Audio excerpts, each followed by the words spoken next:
some languages, words are written the same way they are pronounced. Italian is like this. In Italian, if you see a word, then you know how it's pronounced. And if you ask someone how to spell a word, they might just say the word very slowly, since there's generally only one way to write it.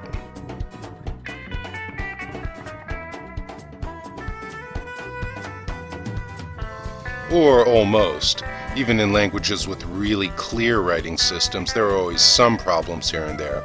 In Italian, they have a silent H, though it's really only used in a few cases. There are many examples of this. For most Germans, the letter R is basically silent when it ends a syllable.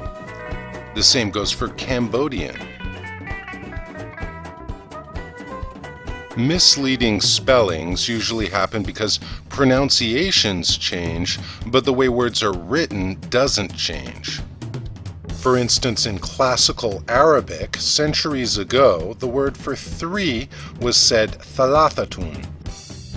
Nowadays, in most forms of modern spoken Arabic, the pronunciation has changed to thalatha, but the word is still written as thalathatun, reflecting the ancient pronunciation. Compare this to Swahili. Swahili originally used Arabic letters, but about 100 years ago it switched to the Roman alphabet. The new spellings weren't standardized until around the 1930s, and since pronunciation hasn't changed that much since then, Swahili, like Italian, spells words in a very regular and predictable way.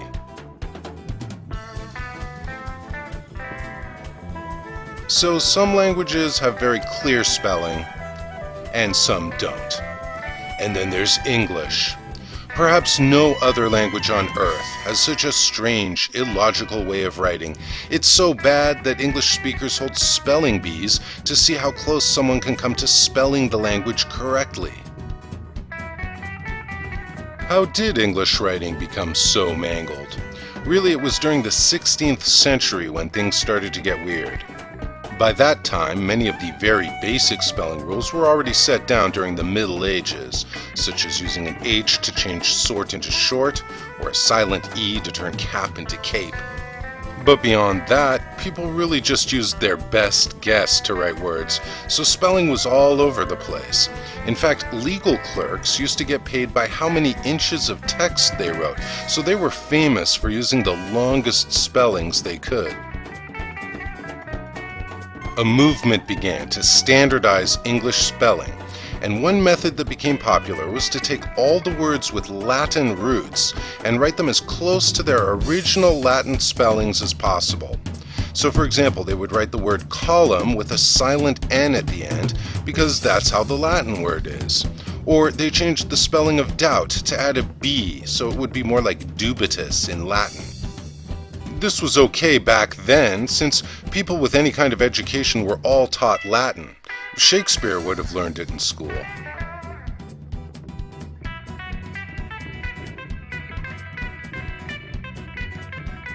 In fact, Shakespeare thought these spellings were ridiculous. In his play, Love's Labour's Lost, he has a character named Holofernes, a school teacher who believes that people should pronounce words just as they're spelled, like daubt or kalf. But it's unlikely anyone ever pronounced the B in doubt.